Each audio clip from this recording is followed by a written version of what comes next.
Has anyone showed up for you at exactly the right moment? Someone who didn't fully understand what you were carrying, but showed up anyway? Someone who just wanted to share good news or bring you into their world? Hold that thought because we're going to come back to it. God didn't discover you in your pain, He created you. He already knew you. God saw me before I even knew what I was looking for or what I would need.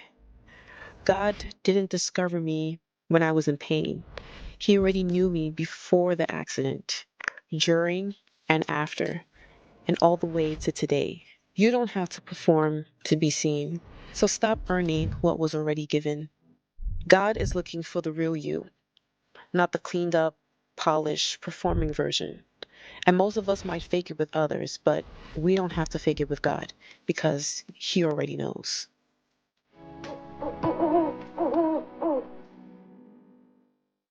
Welcome back to I Saw You.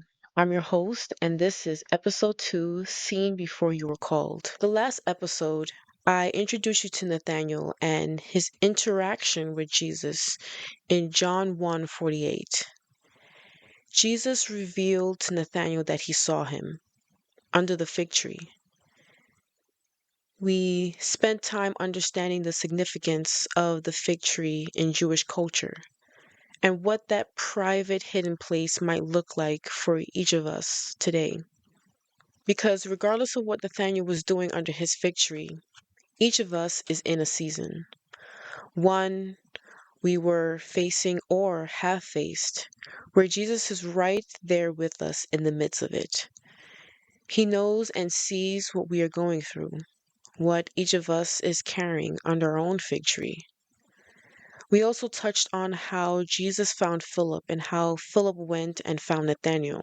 And now, while this story is centered on Nathanael, every person mentioned in this text matters. Last time we focused on the fig tree, that private, hidden place where Jesus already had his eyes on Nathanael. And today we're going to talk about what happened right before that moment, because someone had to find Nathanael first, and that person was Philip. Verse 43, we're told, the following day, Jesus went to go to Galilee, and he found Philip and said to him, "Follow me." That's it. Jesus found Philip, said two words, "Follow me," and Philip followed. No lengthy explanation, no credentials, just follow me. Verse 44 tells us Philip was from Bethsaida, the same city as Andrew and Peter. So there's a connection. Maybe Philip grew up with Andrew and Peter. Maybe Andrew knew Philip through John the Baptist. The Bible doesn't tell us exactly how their paths crossed, but they were from the same town. And now they were all about to join the same teacher. Philip had just had his own encounter with Jesus, and the very next thing he does, he goes to find Nathanael. That's the person I want to talk about today. Philip didn't wait until he had all the answers. He didn't wait until he fully understood everything Jesus was doing. He went and got his friend.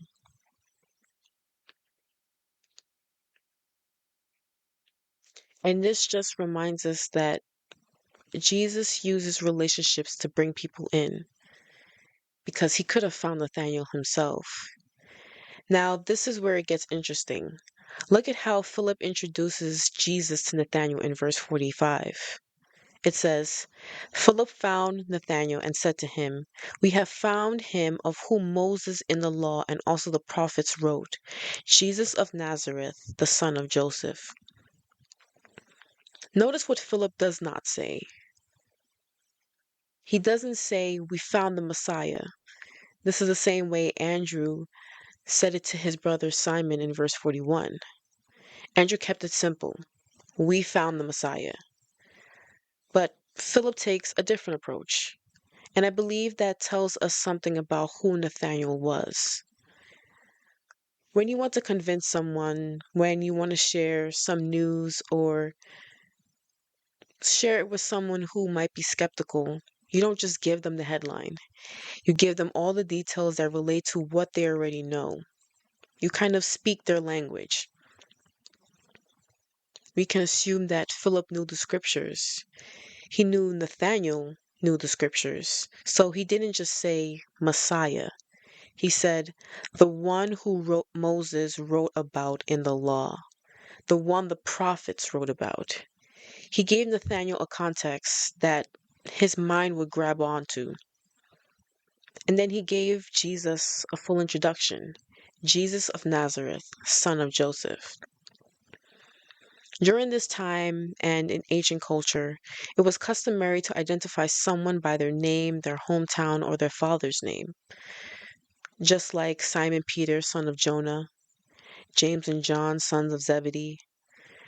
The name Jesus was also common at that time, so Philip did exactly right by making clear which Jesus he was talking about. Philip was being precise, he was being thorough, and he was speaking to someone he knew well enough to know that the details would matter. Philip doesn't identify Jesus as the Messiah outright.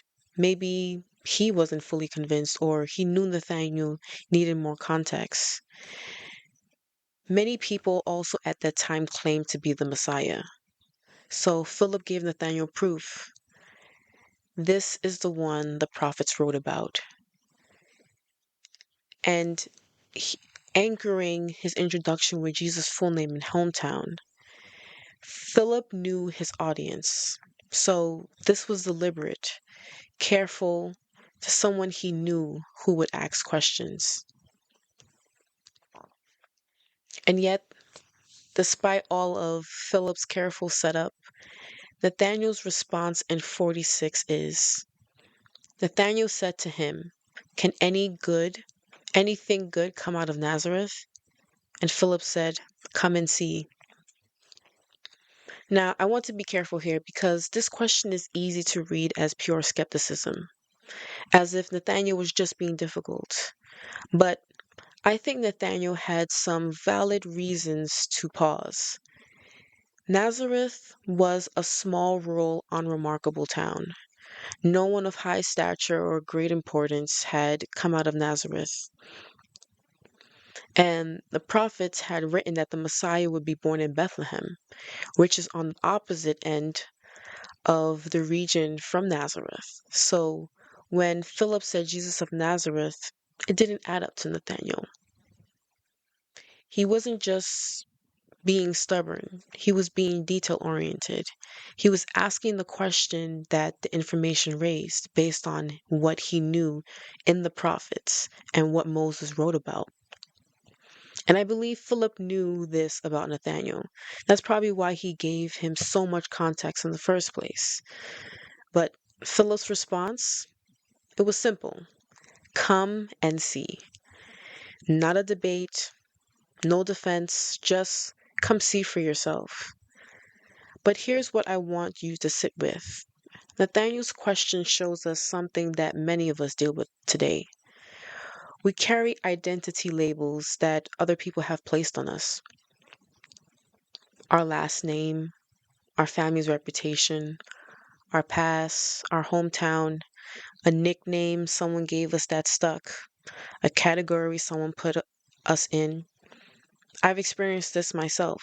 Being from New York, coming to Boston, it carries its own assumptions. People have their ideas about what a New Yorker is before you even open your mouth. And I'm sure I've done the same to others without realizing it. We wear labels we were never meant to carry.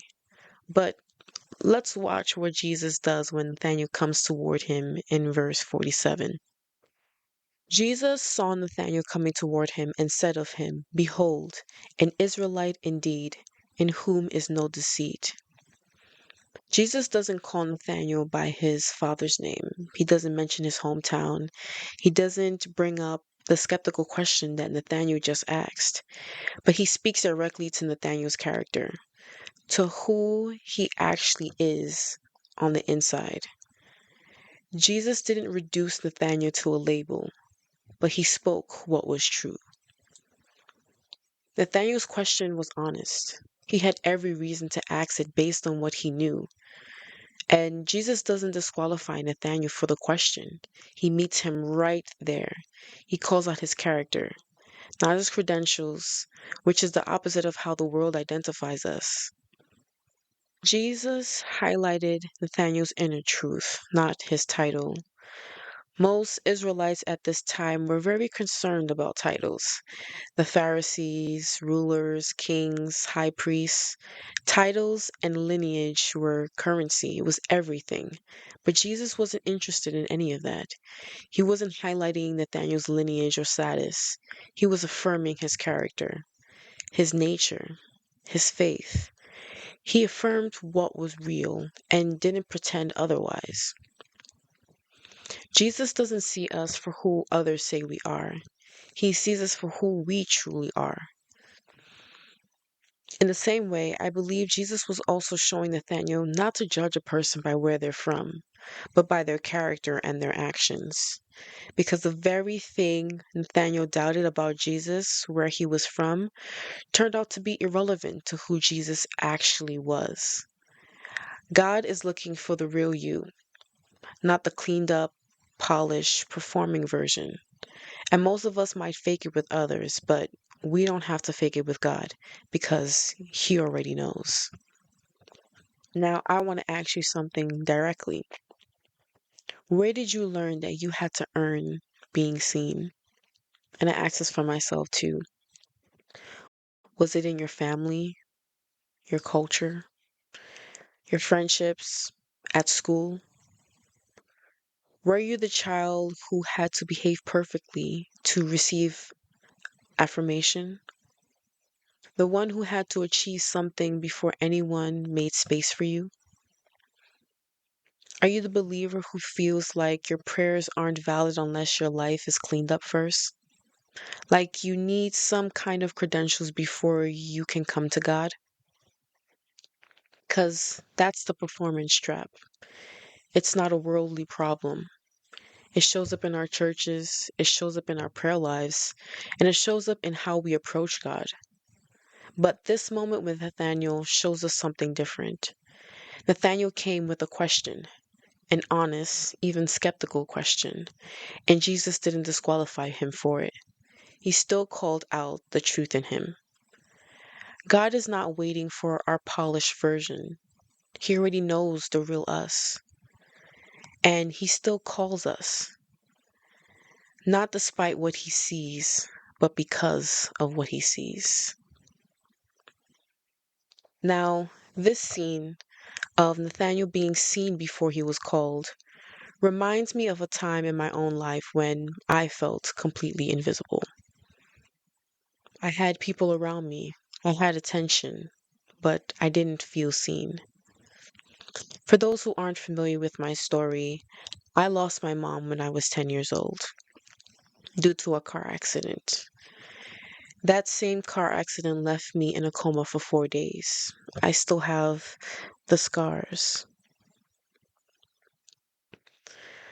While my family, who were in the same accident, can recall the events of those days, I have no recollection. None. Those days are just simply gone from my consciousness. I didn't just lose time, but I lost my awareness of life itself. Even though it was only 4 days, it felt like I was 4 years behind, mentally, emotionally, and psychologically. My sense of being had completely shifted, and I was searching for truth. I was searching for what happened. I was told during those 4 days I had asked where my mom was, and I myself have no recollection of that.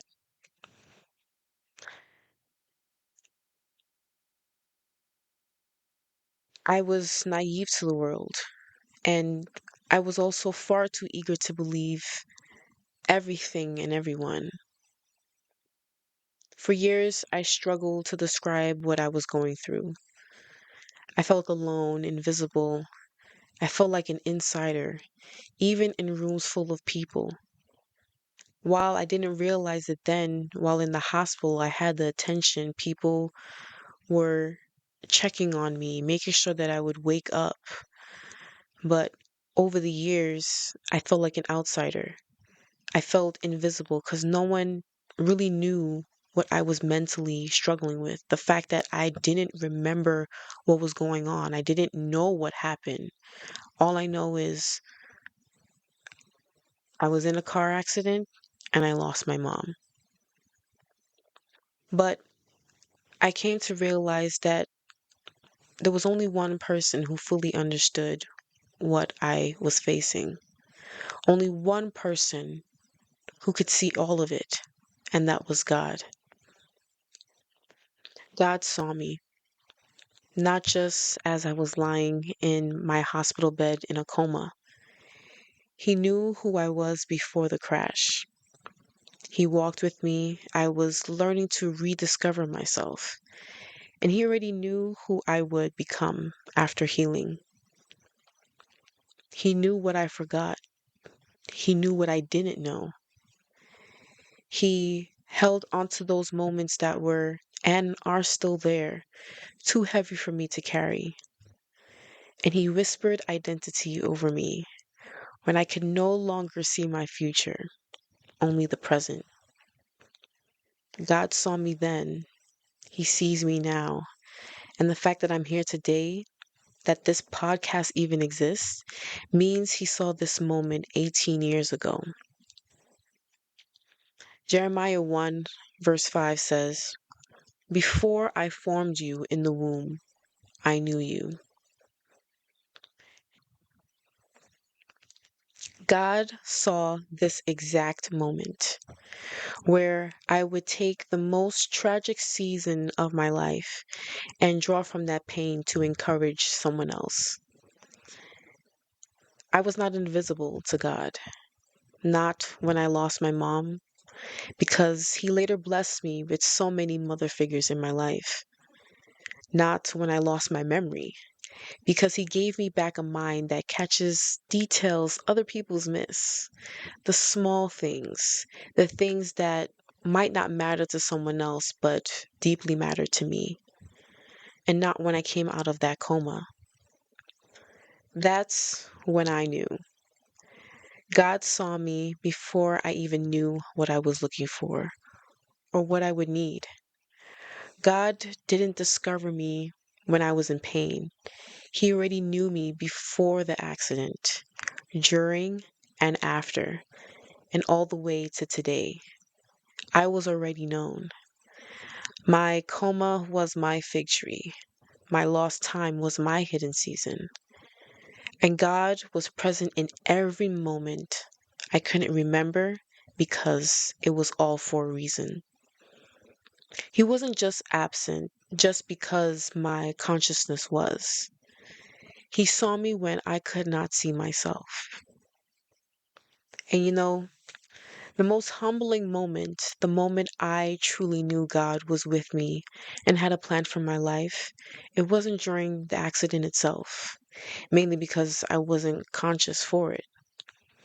It was the night I was at my lowest, a few months to about a year after the accident, when I was angry with God for leaving me here with my sister, without a mom. And I had a conversation with God that went something like this. I asked God, given the extent of our injuries, me and my mom's, why am I still alive? And I felt him say, I gave you a second chance at life. I asked God, but why me and not mommy? I felt him say, don't think this way. Your mom would not have been able to live with the thought of losing you, especially not you as her firstborn.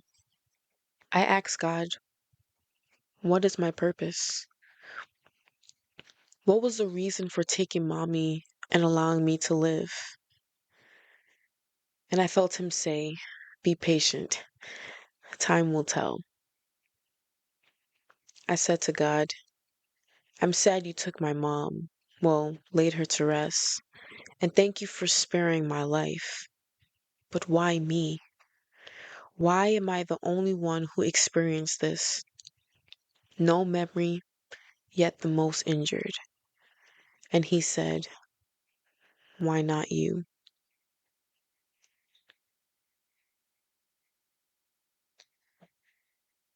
Maybe you have had your own version of that conversation before.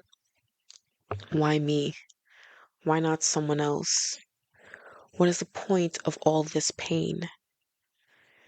And God's answer, whether it came as patience, steadiness, or a question turned back on you, that was not abandonment.